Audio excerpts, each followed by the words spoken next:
Bienvenidos y bienvenidas a Palestina, espejo de nuestra humanidad, un programa de académicos con Palestina contra el genocidio.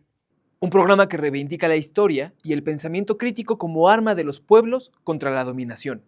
En nuestra pasada emisión, revisamos la historia del despojo, una historia que explica el origen de la situación que hoy sufre Palestina como resultado del colonialismo europeo como un conflicto moderno de los últimos 100 años. Los orígenes de la cuestión palestina. La situación que vemos se debe a un despojo y desplazamiento histórico y no es un conflicto bélico convencional. Hay un Estado con su gobierno y ejército frente a un pueblo sin Estado real y sin derecho a tener ejército. Es una situación de asimetría de poder. El origen del Estado de Israel es la Resolución 181 de la ONU que permitió la partición del territorio palestino en 1947 y luego la ocupación por parte de Israel de una parte de las tierras habitadas desde hace cientos de años por árabes, musulmanes, cristianos y judíos. Aunque el origen de la situación que hoy azota Palestina es el despojo de tierras, el proyecto de colonización del Estado de Israel, creado en 1948, no es la construcción de un Estado más. El proyecto que se fue formando y que sostiene hoy el Estado de Israel tiene características teológicas y políticas al mismo tiempo. La ideología que fue construyendo al Estado de Israel surge en una Europa que fue persiguiendo a las minorías judías donde se crea un movimiento, un nacionalismo inspirado en un lugar sagrado, un lugar de pureza espiritual que en la Biblia es nombrado como Sión, es decir, la antigua y simbólica ciudad de Jerusalén. Los que aman a Sión se llamarán a sí mismos sionistas y formarán un movimiento que irá del sueño de la liberación judía al supremacismo sionista. Un proyecto que inicia como búsqueda de refugio para los judíos perseguidos por Europa y lleva consigo el orientalismo europeo, fundando una ideología islamofóbica y arabofóbica. Un movimiento que surgió como una utopía de las víctimas históricas del pueblo judío para luego convertirse en un proyecto político colonial nacionalista que transformará en victimario al Estado de Israel. Para entender la cuestión palestina, hay que conocer de cerca la historia del Estado de Israel. Y no se puede entender al Estado de Israel sin conocer al llamado movimiento sionista. Hoy, en Palestina, espejo de nuestra humanidad, los académicos judíos Silvana Rabinovich y Claudio García Ehrenfeld, ambos investigadores de la Universidad Nacional Autónoma de México, nos ayudan a comprender críticamente al llamado sionismo. Mi nombre es Mariana Sandoval. Y mi nombre es Arturo Contreras. Quédense en esta segunda misión de Palestina, espejo de nuestra humanidad. Acompáñenos en este recorrido para comprender y descifrar el sionismo.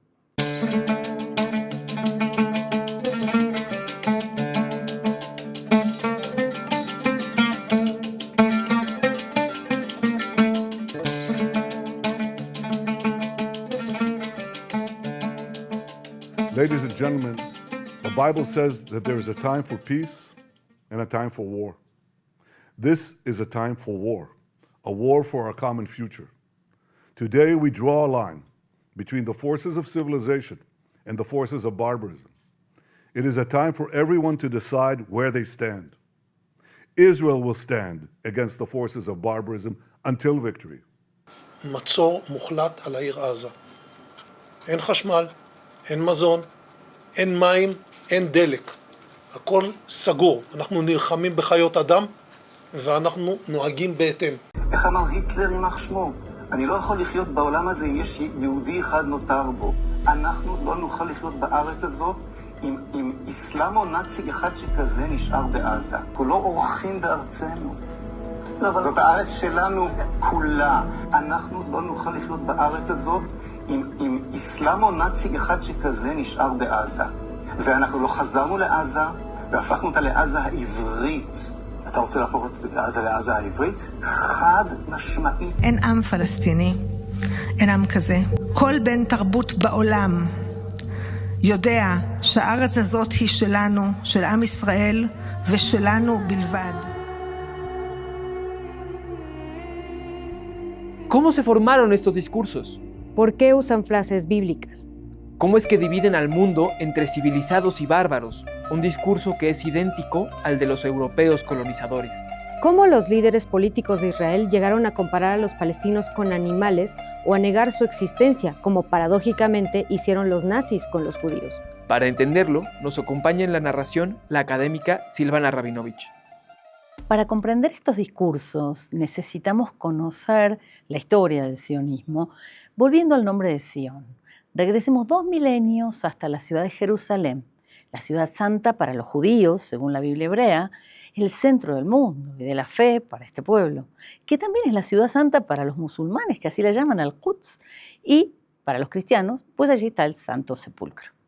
En el año 70 después de Cristo, los judíos se rebelan contra la opresión del Imperio Romano, pero fracasan, y el llamado Segundo Templo, que los representa y los reúne en Jerusalén, es destruido. La gran revuelta judía es aplastada y muchos judíos esclavizados. Ante la derrota, miles huyen. Ha comenzado la llamada diáspora. Según el mito sionista, que pocos historiadores se atreven a sostener, los judíos se dispersan en todas las direcciones, pero según el historiador israelí Shlomo Sand, por ejemplo, no hubo realmente expulsión masiva del pueblo judío. La diáspora se extiende durante los siguientes 1800 años, es decir, según la narrativa, los judíos se dispersan de la que consideran es la tierra de Israel durante casi 2 milenios. Como hemos visto en nuestro capítulo anterior, algunos judíos seguirán viviendo durante las siguientes centurias en Jerusalén, como minoría junto a griegos, cristianos, sirios, armenios y más tarde, musulmanes. Los judíos, que en su ritual añoran la Jerusalén celeste, no la de los mapas, en su dispersión son perseguidos y masacrados a lo largo y ancho de Europa. En la Edad Media, los cristianos que van a las cruzadas cometen numerosas masacres de judíos en Renania, Maguncia, Worms, en la actual Alemania. Los cruzados quieren recuperar Jerusalén, que la consideran cristiana y no judía. Ellos son considerados por muchos cristianos como el pueblo que asesinó a Jesús. A veces su número es muy pequeño. Solo son 1426 en Venecia en 1586. En Hamburgo, a comienzos del siglo XVII, apenas hay un centenar de ellos, un máximo de 2000 en Ámsterdam y 400 en Amberes en 1570. Son mucho más numerosos al oriente. En Constantinopla, hoy Estambul, y en Salónica, en Grecia, se habla de 1.600.000. En 1492, los reyes católicos buscan culminar la llamada Reconquista, cuya finalidad es terminar con todo poder musulmán en la naciente España. Con la toma de Granada y casi al mismo tiempo expulsan a los judíos de la península ibérica. Y es que España está construyendo un Estado y para lograr la unidad política y por el pensamiento de la época solo se puede concebir como unidad religiosa. Los judíos expulsados de España son recibidos en Turquía. Esto pasa en numerosos lugares de Europa. Son perseguidos, expulsados, pero luego regresan, se instalan en ciudades cercanas. Los judíos se van adaptando a los distintos pueblos y lenguas y se van transformando. Como muchos otros pueblos que viven en la diáspora, se dedican al comercio, como lo hacen también los armenios, por ejemplo, que se dispersan entre Asia y Europa Oriental, o los mozabitas, que hoy viven al menos en 8 países distintos de África del Norte. Los judíos son los únicos de varias religiones que no tenían prohibido prestar dinero. De ahí que se dediquen a esa actividad económica y no, como suele pensarse, por alguna inclinación natural a la codicia. Pero para los europeos, los judíos que se han dispersado por todo el continente a lo largo de 1500 años siguen siendo ajenos a ellos. Según el historiador Fernand Braudel, a finales del siglo XVIII se decía que los judíos continuaban siendo un pueblo asiático en Europa, extraño a nuestro mundo. En Venecia, en 1633, los judíos son confinados en guetos, aunque también la segregación es un retiro voluntario para defender sus creencias y la continuidad del Talmud, el libro que representa la ley judía y la tradición de los rabinos. No todo es martirio, aunque la persecución y las masacres continúan. Desde el siglo XVI, con la reforma protestante, es decir, con la reforma religiosa que parte en dos a la cristiandad, debilitándola, algunos cristianos retoman la idea de que los judíos de su época, por la alianza eterna con Dios, deben volver a la antigua tierra de Israel que llaman Eretz Israel. Es este un sionismo primigenio que, sin embargo, es cristiano y aspira al retorno de los judíos para evangelizarlos y lograr la segunda venida de Cristo. El retorno es una interpretación teológica cristiana de su vínculo con la tierra, que según el relato habían dejado atrás hacía más de 1500 años. Pero no es sino hasta el siglo XIX, cuando se están formando e integrando otros estados-nación como Alemania o Italia, cuando surgen grupos que retoman esta interpretación teológica y la fusionan con ideas políticos. El sionismo surge entonces como un nacionalismo. Es un nacionalismo mitológico. Un nacionalismo que adoptan los judíos ilustrados, basado en un derecho que se considera divino y ancestral. Un derecho basado en la Biblia sobre Palestina. El sionismo surge entonces, según el historiador italiano Enzo Traverso, como un movimiento contradictorio, a medio camino entre un movimiento de liberación nacional para los judíos, como se pensaba a sí mismo, y un movimiento colonialista clásico, un movimiento que piensa sus derechos territoriales basados en una interpretación teológica. El sionismo original, sin embargo, trataba de terminar con el sufrimiento y persecución judía, igual que otras iniciativas internacionalistas. Es decir, era un movimiento emancipador de los judíos que, salvo una minoría enriquecida, habían sido reducidos a los parias de Europa. Pero la evolución del sionismo transformaría al judío paria en un proyecto de judaísmo imperialista y colonial. A finales del siglo XIX se acelera el movimiento sionista. El contexto del antisemitismo en Europa, que se ha convertido en un antijudaísmo racial, hace crecer la persecución y se incrementan los llamados pogromos, es decir, masacres de judíos. En el contexto del zarismo ruso, que es abiertamente antisemita y antisocialista, se constituyen en 1882 en Europa sociedades denominadas Amigos de Sion, que tienen ya como objetivo el retorno de los judíos a Israel, a Sion. Es Theodor Herzl, un activista y periodista austrohúngaro de origen judío, quien funda el sionismo político moderno. Publica en 1896 el texto El Estado Judío. Esta es la base política para organizar un movimiento nacionalista.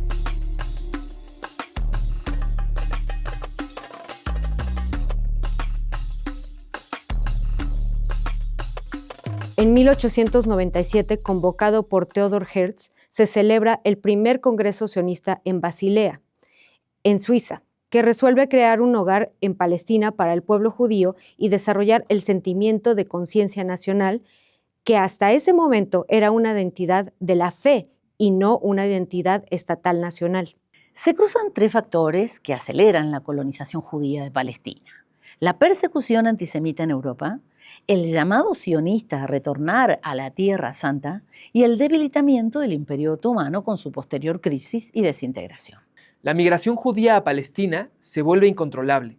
Cada oleada le llaman aliyá, que en hebreo significa ascenso. Entre 1881 y 1903 migran 2.000 judíos a la Siria otomana. La segunda aliyá, entre 1904 y 1914, suma a 40.000 judíos que se dirigen a la recién fundada Tel Aviv y al primer kibutz de Gania, que ensaya una experiencia comunal de los inmigrantes para trabajar la tierra. Debido a la Revolución Rusa, donde se multiplican los pogromos, con la caída del Imperio Ruso, cerca de 35.000 inmigrantes judíos entre 1919 y 1923 que salen de Rusia, Polonia y Rumania. Y luego 80.000 más de Europa Oriental entre 1924 y 1929. Algo que no suele recordarse es que muchos de ellos son perseguidos por ser sospechosos de ser comunistas, ya que varios líderes de los partidos obreros y comunistas ajenos al sionismo eran también judíos. Los más conocidos, Rosa Luxemburgo o Karl Liebknecht. La inmigración buscando refugio se convierte rápidamente en un brazo colonial de Europa. Este es el último factor que produce el conflicto histórico. Los grupos sionistas logran el apoyo de varios gobiernos europeos que alientan la inmigración y colonización. Lo logran debido al sustento económico que reciben de una élite financiera de banqueros y empresarios que a su vez influyen en el poder político europeo. Lo logran también porque en Europa, primero a Inglaterra y luego a Francia ante la inestabilidad del Imperio Otomano, les interesa extender su dominio hacia Oriente, hacia el paso estratégico de la región. La alianza con el sionismo tiene un discurso público humanitario, pero tiene también causas geopolíticas e imperialistas. Así se realiza en 1916 el acuerdo secreto Sykes-Picot para repartirse las provincias árabes otomanas que quedaban a la deriva sin el Imperio Otomano: Irak, Jordania y Palestina para el Reino Unido y Siria y Líbano para Francia. En 1917, A través de la Declaración Balfour, Londres dice ver con buenos ojos el establecimiento de un hogar nacional para el pueblo judío. Y en 1922, Inglaterra recibe de la recién creada Sociedad de las Naciones el mandato sobre Palestina. Así se unen sionismo y colonialismo europeo.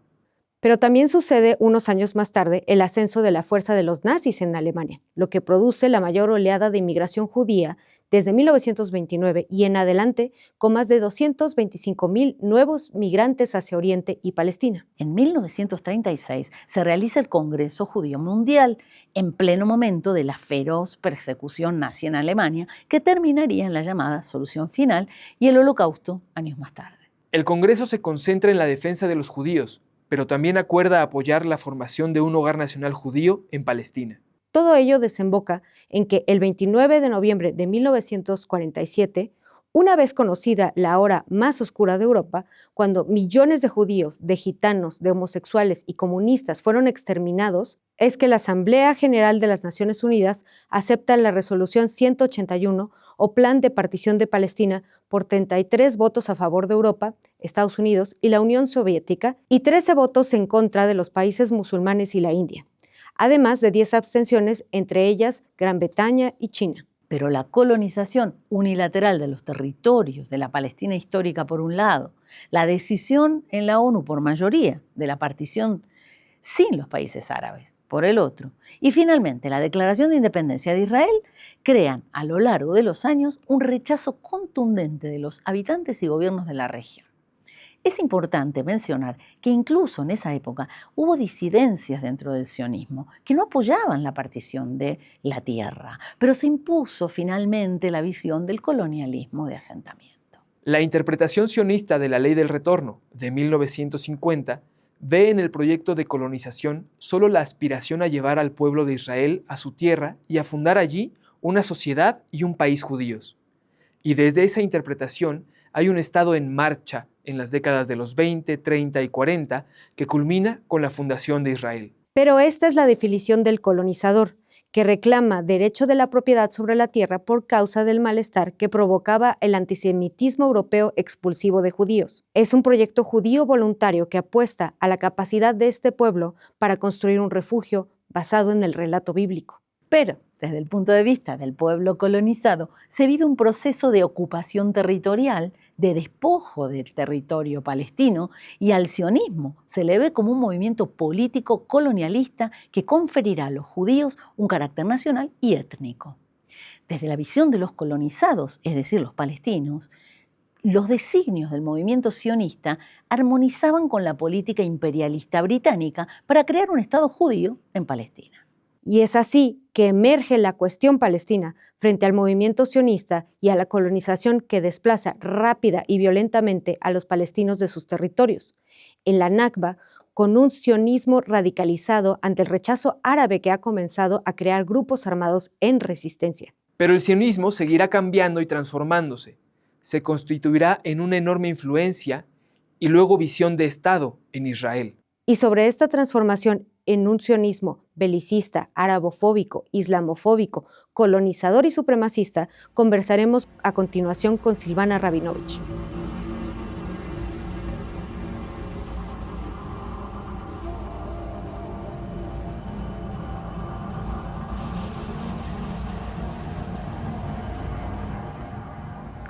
Estamos de regreso en Palestina, reflejo de la humanidad, es reflejo de nuestra humanidad. Y tenemos a Silvana Rabinovich, a la doctora Silvana Rabinovich. Doctora, muchas gracias por el tiempo, por el espacio, por estar acá. Silvana es investigadora del Instituto de Investigaciones Filológicas de la UNAM, casi lo digo mal, y es autora de un libro que ahorita vamos a citar, La Biblia y el dron, sobre usos y abusos de figuras bíblicas en el discurso político de Israel y también de trazos para una teología política descolonial. Entonces, Silvana, además del análisis que tienes profundo ya sobre esto y por los años de investigación que le has dedicado, además eres judía, entonces tienes como un entendimiento profundo sobre todo lo que hemos hablado y sobre todo lo que estamos hablando ahora. Entonces, tú retomas a Enzo Traverso y a partir de esto hay una disección entre si el sionismo es un movimiento político o un movimiento religioso o una mezcla de ambos. ¿Cómo se construye, ¿no? ¿Y qué tiene de estas dos partes? Bueno, gracias por la invitación. El sionismo nace como un movimiento político en Europa, en un contexto de persecuciones a los judíos, el caso Dreyfus, hay que pensar, ¿no? Fines del siglo XIX. Está ahí Theodor Herzl, que era un periodista, viendo el juicio a Dreyfus y dice hay que encontrar alguna solución para los judíos que están siendo perseguidos en Europa. Eso era un hecho, mis abuelos todos fueron perseguidos en Europa. Ahora, el tema es que, más allá de esto, Herzl era un judío laico. Entonces, él de la religión judía no sabía nada, podemos decir, pero se le ocurre escribir un libro que se llama El Estado Judío. Y es un oxímoron, ¿sí? Hay contradicción entre Estado y judío. Y él dice que ese Estado tiene que ser el muro que contenga a la barbarie oriental sobre Europa y que Europa va a estar siempre agradecida por esto que va a ser este Estado judío. Entonces, él encuentra esa solución en la tierra bíblica. Hay algo que queda en la interlínea del sionismo, que es la construcción del tercer templo. De eso no se habla, pero está latente y es lo que vemos hoy que ha estallado, ¿no es cierto? La parte apocalíptica. Y es una teología política que se une al sionismo cristiano, ¿no? Un sionismo que ya existía de los siglos XVII, XVIII, y que plantea el retorno del pueblo judío bíblico, al que confunde con los judíos de su momento, ¿no? A la tierra prometida a Abraham, cuyo primogénito era Ismael, y bueno, como brazo del imperio. Lo hace el imperio británico. En ese momento hay que decir que no todos los sionistas eran de la línea de Herzl, ni tampoco de Jabotinsky, que era el más extremo. Había un grupo, que era el de Brit Shalom, de sionistas que pensaban que el lugar había que llegar como inmigrantes humildes y vivir en una confederación de comunidades autónomas de la Gran Siria. Así se conocía durante el Imperio Otomano a la región. Y digamos, ahorita mencionabas esta parte del muro, ¿no? Un muro hacia el oriente. Y trae toda esta tradición precisamente que se trae de Occidente, ¿no? Que pareciera, digamos, colonialista y que se impone. Edward Said tiene este término del orientalismo. ¿De qué hablamos cuando hablamos de orientalismo? ¿A qué nos referimos, no? ¿Y por qué decimos que el sionismo es orientalista? Para decírtelo así muy clarito, el orientalismo es racismo. Es el racismo de Europa hacia Oriente, ¿no? Hacia aquello que se llama Medio Oriente, porque le queda más cerca, como si fuera en el centro del mundo, ¿no? Y bueno, está también el Extremo Oriente, pero esto es el Medio Oriente, concretamente. Es un racismo que lo que sostiene es que el semita es, porque toman desde el siglo XIX a los descendientes de Noé, ¿no? Sem, Cam, Jafet. Entonces, los semitas tienen un desarrollo interrumpido, ¿no? En Averroes se termina el desarrollo de los semitas, según Renan, ¿no? En Francia. Y entonces esto hace que se consideren superiores los europeos, que son los descendientes de Jafet, ¿no? Entonces, no tengo duda en decir que el orientalismo es antisemita. Y el problema es cuando esa tierra a la que llegan los sionistas, este movimiento europeo, ¿no? Estaba habitada por árabes, pero eran árabes musulmanes, judíos. Bueno, vamos a hablar en cantidades. Primero, mayoría musulmana, primera minoría cristiana y una minoría pequeña judía. Todos ellos eran árabes, porque había muchísimos árabes judíos, ¿no? En los países musulmanes de todo el mundo y que habían tenido una experiencia muy distinta a lo que se les esperaba allí. Herzl lo consideraba, como había dicho, un puesto de avanzada del progreso, ¿no? Justamente porque eran atrasados, había que traer el progreso. Y entonces hay una arabofobia que es interna al orientalismo, consideran no confiables, los infantilizan. Hasta el día de hoy, cuando en los medios nos dicen qué solución le damos a Palestina, y los palestinos saben qué solución necesitan. No necesitan solución, porque eso ya suena antisemita, necesitan un proceso, ¿sí?, que ellos mismos van a trazar. Pero hay una infantilización en el sentido literal del término de que no se les da palabra, no tienen derecho a decir ¿no? Porque la adultez está del lado de Jafet de Europa, ¿no? Y así vienen los sionistas como embajadores de Jafet de Europa. Y la islamofobia es un recelo judeo-cristiano, y yo, digamos, no me acuerdo para nada en este guión entre judeo-cristiano, creo que lo cristiano mata a lo judío ahí, a pesar, ¿sí?, de la vida que habían llevado los árabes en estos países islámicos, que tenían una muy buena experiencia y mucho para enseñar a los europeos arrogantes que no aprendieron nada y hoy nos tienen donde nos tienen. Ahora, esto significa como un desprecio hacia lo árabe en general, ¿no? Y como una cuestión racista bastante intrínseca. ¿Esto cómo se va marcando y qué tiene que ver, digamos, con lo que estamos ahora hablando, ¿no? O sea, esta cosa de ver a la persona que estaba ahí como otro, como una persona incivilizada, ¿no? Claro, la arrogancia supremacista lleva a la deshumanización del otro. Entonces, eso es muy grave porque la deshumanización, yo siempre repito esto porque creo que es muy gráfico, es un arma de doble filo y no tiene empuñadura. Aquel que deshumaniza, en realidad es el único que resulta deshumanizado. Porque al otro uno lo podrá aniquilar, pero el que perdió la imagen y lo humano es aquel que deshumaniza. Entonces, fundar un Estado y que el sistema de educación se base en la deshumanización del otro, y cuando ese otro no es solamente un otro de otra religión, sino también el árabe judío es inferior, ¿no? Eso trae muchos problemas y que son propios del colonialismo de asentamiento. O sea, la deshumanización lleva al genocidio, que es el último renglón en un colonialismo de asentamiento, porque le sobra la población originaria, ¿no? Hay un dato así interesantísimo. En Miami, un judío mató a 2 judíos porque consideraba que eran palestinos. Bueno, claro, porque eran judíos árabes. Bueno, entonces ahí está el tema. El orientalismo en su versión criminal, ¿sí?, que es perfectamente derivable de esto, produce este tipo de disparates, ¿no?, gravísimos.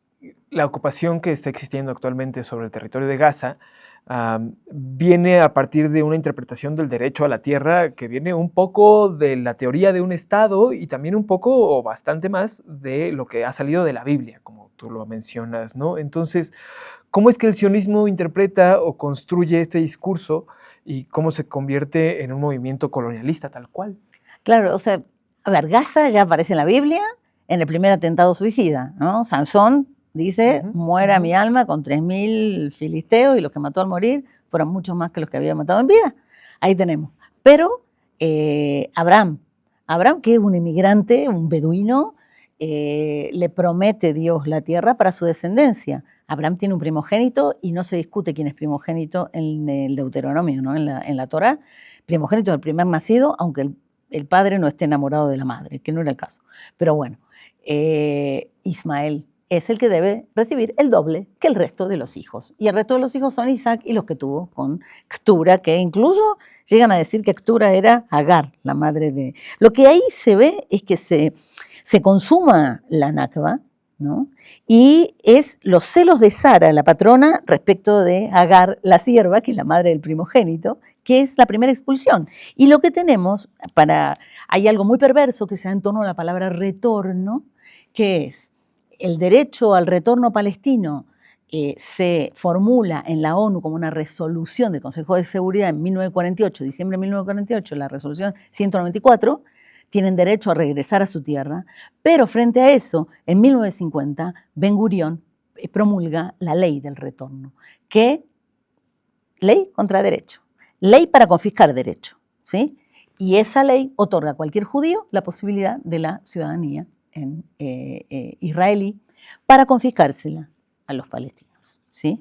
Entonces, eso es muy grave. Claro que hay que decir que dentro del movimiento sionista, en 1947, hubo un grupo que se oponía a la partición de la tierra, a la idea de un Estado o de 2 estados. Tenían esa idea de la confederación de comunidades autónomas. Hubiera sido muy otra cosa, pero los denostaron por utopistas, porque la utopía parece infantil también para algunos, cuando no se dan cuenta que es la política más factible. Y esto nos deja con un Estado de Israel que ahora podríamos tildar tal vez de colonialista, de islamofóbico, de arabofóbico. ¿Cómo evaluarías ¿Cómo hablaría usted, ¿no? Esta cuestión de cómo se determina el Estado de Israel y la identidad que ha cobrado? Fíjate, en 1967 el primer ministro era Levi Eshkol y le dice a su ministra de Relaciones Exteriores, Golda Meir, usted estaría encantada, porque en 1967, guerra que llaman de los 6 días, o Nakba, los palestinos, de anexión de los territorios, ¿no? De Cisjordania, de Gaza, del Sinaí, incluso de las alturas del Golán. Le dice Levi Eshkol a Golda Meir, a usted le gustaría mucho quedarse con la dote, pero la novia le molesta, ¿no? Es decir, usted quiere la tierra, pero no al pueblo palestino. Y ella dice, sí, o sea, no nos queda de otra más que aceptarla, pero la verdad, lo que nosotros necesitaríamos era esto. Entonces, esto lo que vemos es que desde el principio estuvo esta limpieza étnica, que traen un engendro, ¿no? Un enclave de Europa, de los expulsados de Europa, los implantan ahí para ser un ente ajeno a la región, ¿sí? A toda la forma de organización social y política de la región. Yo creo que no entendieron el mapa nunca, ¿no? Y bueno, el tema es que después esto se fue rápidamente, se fue desarrollando este orientalismo antisemita contra los judíos árabes. Y hubo revueltas interesantísimas de judíos árabes contra el gobierno laborista de Golda Meir, Ben Gurión, etcétera, en los años 50. Ahí hay una crisis importante. Ahora, creo que no dudamos que quienes estamos involucrados en este proyecto de Palestina, Espejo de la Humanidad, los académicos por Palestina, académicas por Palestina, las personas que estamos ayudando en esto, estamos seguros de que lo que se está cometiendo es una atrocidad, pero también tenemos muy claro que el pueblo judío ha sufrido históricamente muchos atropellos, ¿no? Y creo que esta pregunta es importante para usted, siendo judía, ¿no? Un poco por lo que hemos hablado y por cómo hemos visto cómo se ha ido creando el Estado de Israel y la identidad que ha ido adoptando, que es un poco lo que estamos hablando. ¿Pudiéramos decir que el sionismo ha instrumentalizado esta historia de dolor para sí mismos, para lograr sus objetivos políticos y colonialistas? Definitivamente. Y viene de lo que te empezaba a contar antes. Si en los 50 los judíos árabes estaban rebelándose contra el laborismo eurocéntrico, tú sabes que en el año 48 se funda el Estado, que es la Nakba para los palestinos, y en el 49 ya se funda el Mossad. El Mossad, que son los servicios secretos, van y secuestran en los 60 a Adolf Eichmann en Buenos Aires, que estaba ahí el nazi, ¿no? Cuando durante todos los primeros años no importó el tema de las persecuciones y del holocausto, y les daba vergüenza incluso esos judíos débiles físicamente que se dejaron llevar al matadero, traen a Eichmann y el laborismo se salva, ¿sí? Tiene como un tanque de oxígeno con el tema del holocausto, de la Shoah, de aquello que las víctimas le llamaban Hurm, que quiere decir destrucción, la destrucción de los judíos europeos. Y eso es bien importante porque se vuelve una religión civil, la de la Shoah, ¿sí? Hay un ritual muy importante. Los chicos cuando terminan la escuela se van a la preparatoria, se van a Auschwitz de viaje, así como en Argentina se van a Bariloche o acá se irán a Mazatlán, ahí se van a Auschwitz. Y termina esto con vuelos de la aviación israelí mostrando la fuerza, ya no somos aquellos, no nos van a hacer nunca más esto. El nunca más, que ayer en el diario salió, que es un otra vez, ¿no? Y termina esto en un festejo del Día de la Independencia, ¿sí? El mismo día de la Nakba, en Israel. Entonces está en la educación esta religión civil, en este ritual, antes de enrolarse en el ejército, ¿no? Porque los hombres fuertes ya no son aquellos debiluchos. Entonces, bueno, el problema es que este Estado así se arroga la representación de todos los judíos. A nadie le va a pasar más esto porque ahora somos fuertes, pero somos fuertes como un ente extraño y odiado en el medio en el que estamos, porque, a ver, ni al básquet pueden jugar ahí, ni cantar en Eurovisión hay que hacerlo. Es como si fuera un pedacito de Europa en la región, muy hostil, y bueno, esto se transforma en esta religión civil. Hay una idea de una víctima esencial, como que no es traducible, o sea, el caso de la Shoah con la Nakba. No se puede traducir. Y bueno, ¿qué quiere decir traducir? Todo genocidio es único, es inaceptable, pero son genocidios, se los puede llamar de la misma manera. Digamos que esta historia que cargan le daría derecho al Estado de Israel a estar cometiendo el genocidio que está cometiendo hoy. Bueno, no, claro. Derecho a cometer genocidio no tiene nadie, pero no solo eso, sino que lo que hay que entender es que, porque lo hacen por defensa, dicen, ¿no? Por legítima defensa, bueno, no, tampoco es un refugio, ¿no?, para los judíos. Y el tema, yo cuando escucho eso, sabiendo que es el lugar más peligroso que hay para los judíos, ¿no?, siempre recuerdo al profeta Jeremías, ¿sí?, en el capítulo 7, versículo 11, que habla de una cueva de ladrones. O sea, es una cueva de ladrones y criminales, aquello que se quiso, que al principio quiso ser un lugar de refugio para darle solución a una persecución indudable que sufrían en Europa, pero quisieron hacerle pagar las culpas de Europa en Palestina al pueblo originario. Entonces hay una idea así religiosa que se pervierte por completo, ¿no? Que tiene que ver con el exilio, con la reunión de los exilios. Es el judeocristianismo que lo hace, o sea, la mirada cristiana que ve al judío como anómalo, ¿sí? Así se ve el sionismo, así mismo, y entonces ve a los judíos que están dispersos en el mundo, como estuvimos toda la vida y hablamos lenguas distintas, eso lo ve como una anomalía, considera que hay que volverse como todas las naciones, y bueno, ahí es donde esto termina en un proyecto que es genocida y suicida a la vez. Es la gran sanzonada, hablando de Gaza, es un sanzonismo nacional. Pues, Silvana, a menos de que haya algo breve que quieras agregar, si no, con esto nos quedamos. Bueno, yo lo que quisiera es decir que aquí, ¿quién gana de todo esto? Porque te decía al principio que estaba la línea esa del tercer templo, que ahora lo dicen, ahora sí ya lo dicen, y quien gana aquí es el sionismo evangélico, porque está esperando la venida del Pantocrátor, ¿no?, del Cristo Pantocrátor, del Cristo poderoso, y para eso tiene que haber un Armagedón, se tienen que matar israelíes y palestinos, ¿sí?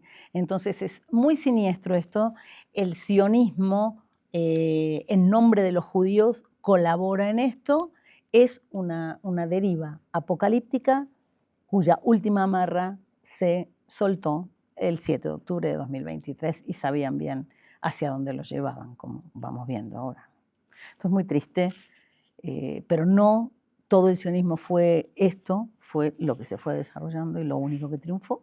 Y bueno, no es el amor a Sion. Silvana, muchísimas gracias. Gracias. A ti.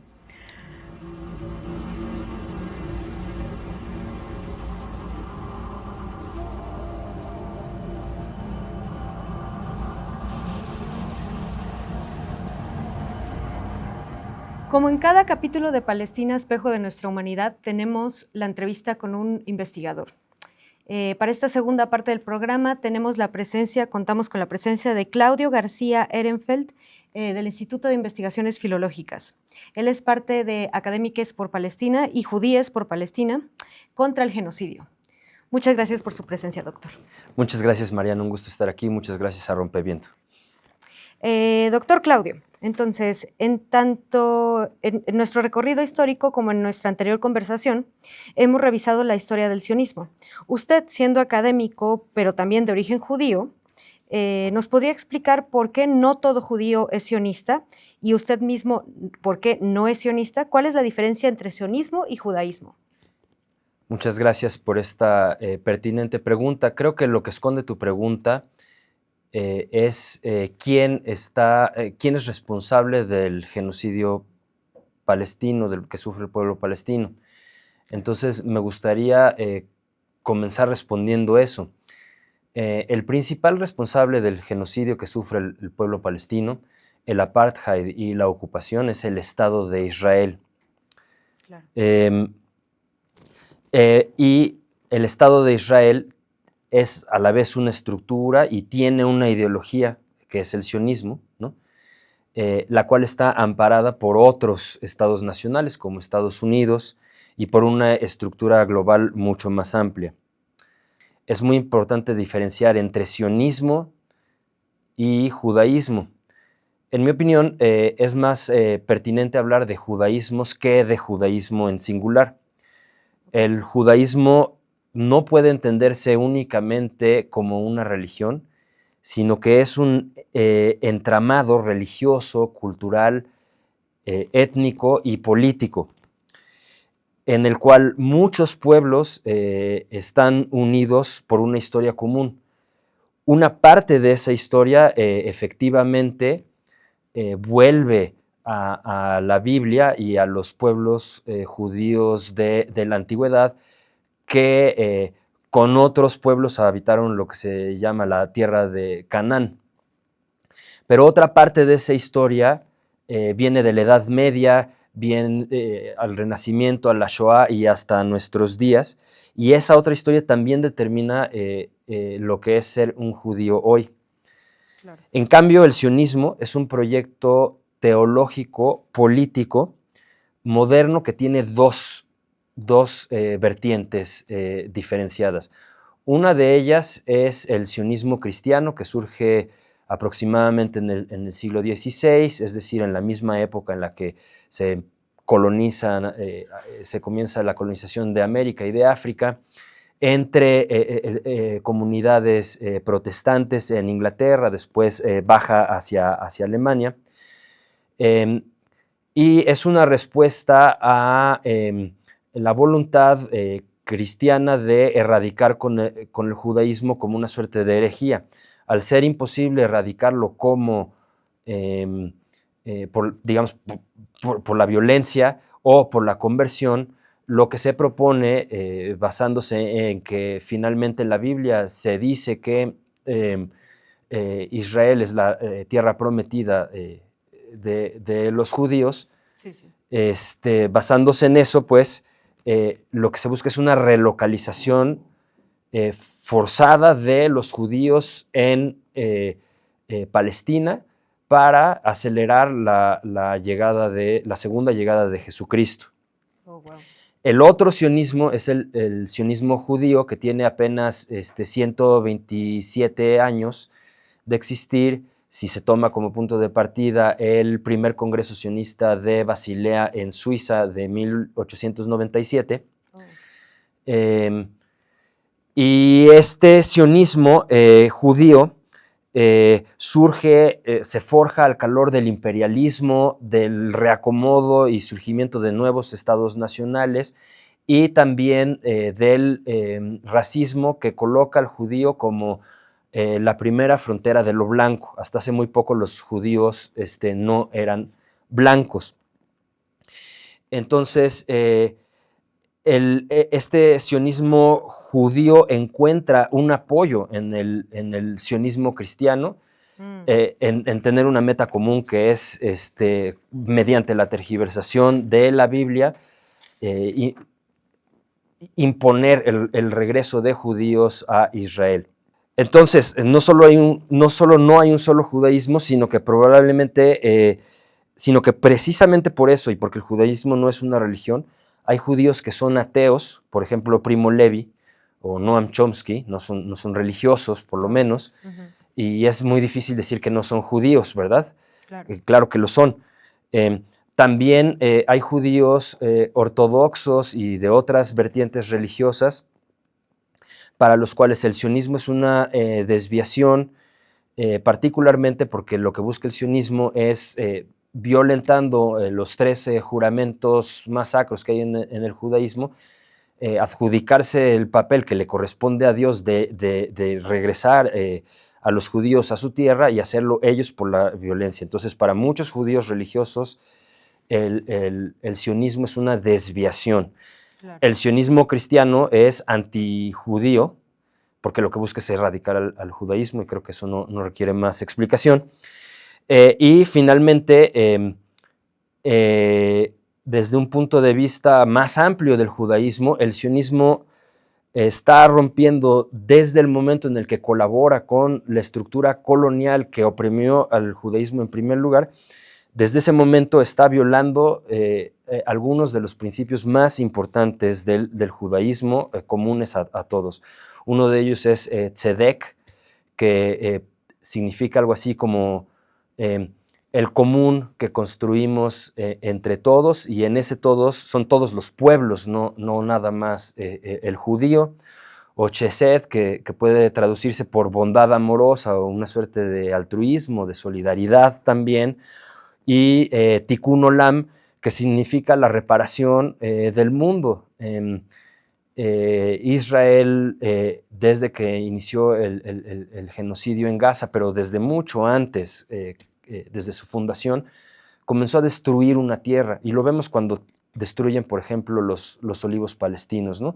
Claro. Entonces, el sionismo, en muchos sentidos, es injustificable desde un punto de vista judío. Claro, doctor. Muchísimas gracias por esa información. El Estado de Israel, cada vez que se ha cuestionado su acción violenta, bélica, criminal o genocida por otros gobiernos, por la Relatora Especial por los Refugiados de Palestina o por la prensa mundial, ha respondido que todas esas voces son antisemitas. Siendo usted judío y parte del Movimiento Mundial de Judíos por Palestina, ¿cómo es que Netanyahu usa políticamente el antisemitismo? El gobierno de Netanyahu, y ahí hablamos entonces de otro nivel del sionismo, del gobierno sionista. Hay el Estado de Israel que es sionista, y ahora me preguntas del gobierno sionista. Uh-huh. Se sirve del antisemitismo a su favor, y esto se dice poco, pero creo que sería motivo de interés académico ver en qué momento Israel comenzó a colaborar en el mundo con actores de derecha contra insurgentes. Por ejemplo, en Guatemala. En Guatemala está demostrada la participación del ejército de Israel en el genocidio en Guatemala, ¿no? Entonces, esto nos habla de vínculos entre... y por cierto, esto sucedió en el gobierno de Menachem Begin, que es del Likud, el partido de Netanyahu, ¿no? Oh, wow. Con la dictadura en Guatemala. Entonces, esto nos habla de un vínculo que hay histórico, reciente, que hay entre Israel y las derechas en general, e incluso derechas antisemitas, como por ejemplo Víctor Orbán o muchos miembros del gabinete de Trump, tal vez Trump mismo, ¿no? Que son antijudíos, ¿verdad? Pero por una coyuntura con el sionismo cristiano y otras, aparentan no serlo. Y además, Netanyahu usa el pretexto del antisemitismo para callar la disidencia a su gobierno. Y esto tiene un aspecto legal importante de señalar, que es la definición de antisemitismo promovida por la International Holocaust Remembrance Alliance, que es una organización que se encarga de mantener viva la memoria del Holocausto y que equipara el cuestionamiento al Estado de Israel como antisemitismo. Entonces, se entra así en la contradicción de incluso a decir que judíos, que lo son antisemitas. Incluso se ha utilizado esta definición para arrestar a sobrevivientes del Holocausto que están en contra del genocidio en Gaza. Wow.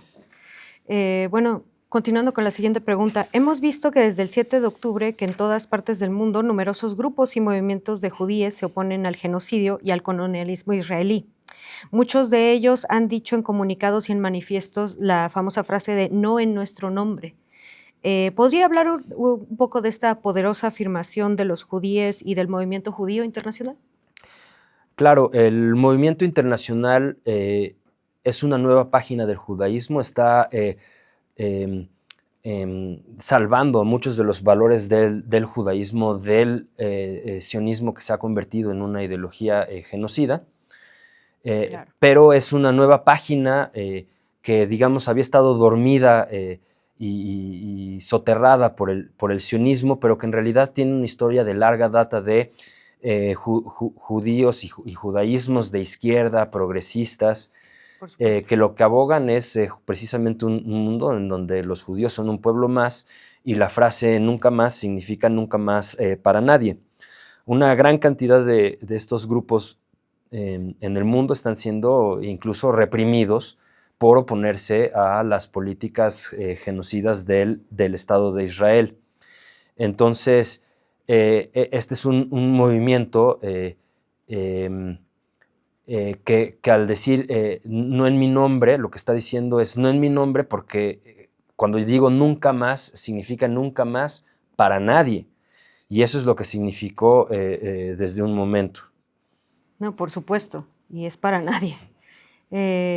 Para terminar, ¿nos podría dar un último mensaje como académico, como activista y como judío de la importancia de la acción tanto de la comunidad judía en América Latina en contra del genocidio, como de la sociedad civil en general ante el genocidio que está sucediendo en Gaza? No dejemos de tener a Palestina en nuestros corazones y en el centro de nuestras conversaciones. Esta conversación ha sido sobre sionismo y judaísmo, pero lo que debe estar en el centro en todo momento es quien está sufriendo, y en este caso es el pueblo palestino.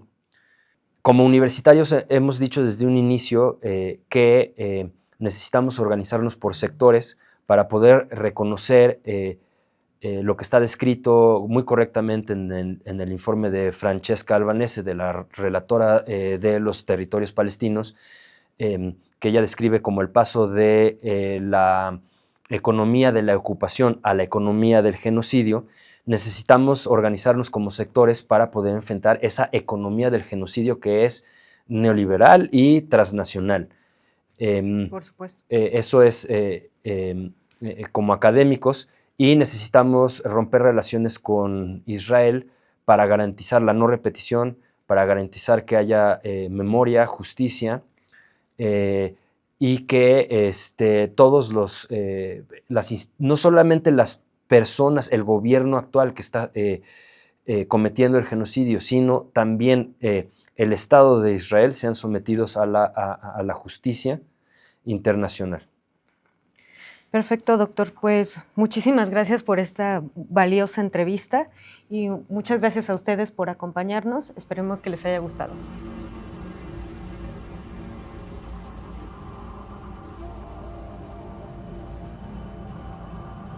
Después de nuestro recorrido histórico, podemos entender algo de la historia del pueblo judío y su persecución histórica. Y después de nuestras entrevistas, ahora podemos entender el sionismo. Podemos comprender 5 ideas claves del sionismo. 1. La ideología sionista plantea que los judíos son una nación que vive dispersa en el mundo y que han sido perseguidos históricamente y necesitan un Estado propio para defenderse del odio y para aglutinarse en un nuevo ser nacional y territorial. 2. El movimiento sionista añora un pasado glorioso de los reinos de David y Salomón, pero en su búsqueda de redención y seguridad para su pueblo, se convierte en un movimiento colonial e imperialista. 3. El sionismo es arabofóbico e islamofóbico en una mirada colonial que desprecia a los palestinos y los mira como bárbaros e incivilizados, una mirada que se parece más a la de la Europa colonizadora. 4. No todos los judíos son sionistas. El sionismo no es lo mismo que el judaísmo, una identidad mucho más amplia que el movimiento nacionalista y religioso del sionismo. Hay un amplio movimiento judío en todo el mundo contra el genocidio y en apoyo a Palestina. Criticar al sionismo y al Estado de Israel no es antisemitismo. 5.